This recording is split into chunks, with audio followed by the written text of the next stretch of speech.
Assalamualaikum Syidaralun, selamat datang di channel Analisis Mahasiswa.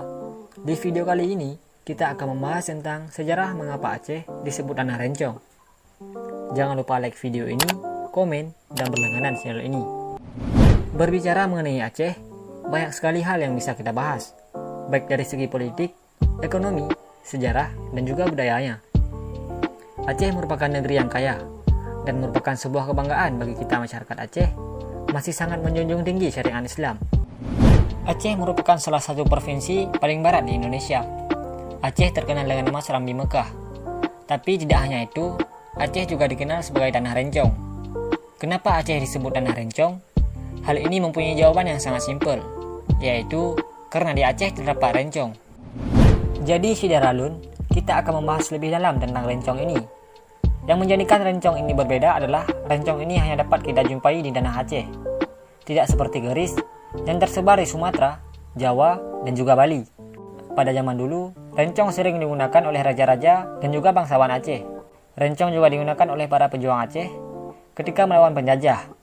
Biasanya, rencong diselipkan di pinggang bagian depan yang mempunyai makna bahwa pemakainya siap bertempur sampai titik darah penghabisan. Rencong melambangkan simbol keberanian bagi pejuang Aceh. Rencong juga memiliki level bagi pemakainya. Untuk para raja atau sultan, biasanya untuk sarung rencongnya dibuat dari gading, dan mata rencongnya terbuat dari emas, dan juga terdapat ukiran ayat suci Al-Quran di belatinya. Sedangkan rencong yang digunakan oleh rakyat biasa, sarungnya terbuat dari tanduk kerbau ataupun kayu, dan kuningan atau besi putih sebagai belatinya. Rencong sangat populer bagi rakyat Aceh. Hal inilah yang membuat Aceh disebut sebagai tanah rencong. Rencong merupakan senjata khas Aceh yang sudah dikenal sejak masa penjajahan. Selain dikenal dengan bentuknya yang unik dan mematikan, rencong juga menjadi saksi bisu dalam sejarah panjang dalam melawan penjajah Portugis, Belanda, dan juga Jepang. Sampai saat ini, rencong juga masih sering digunakan oleh rakyat Aceh. Namun, tidak untuk berperang, akan tetapi digunakan dalam acara adat seperti pesta pernikahan. Rencong biasanya diselipkan di antara sabuk di depan perut si pemakai. Biasanya digunakan oleh pengantin pria atau lintu baru. Nah Syidaralun, itulah cerita singkat kenapa Aceh disebut tanah rencong.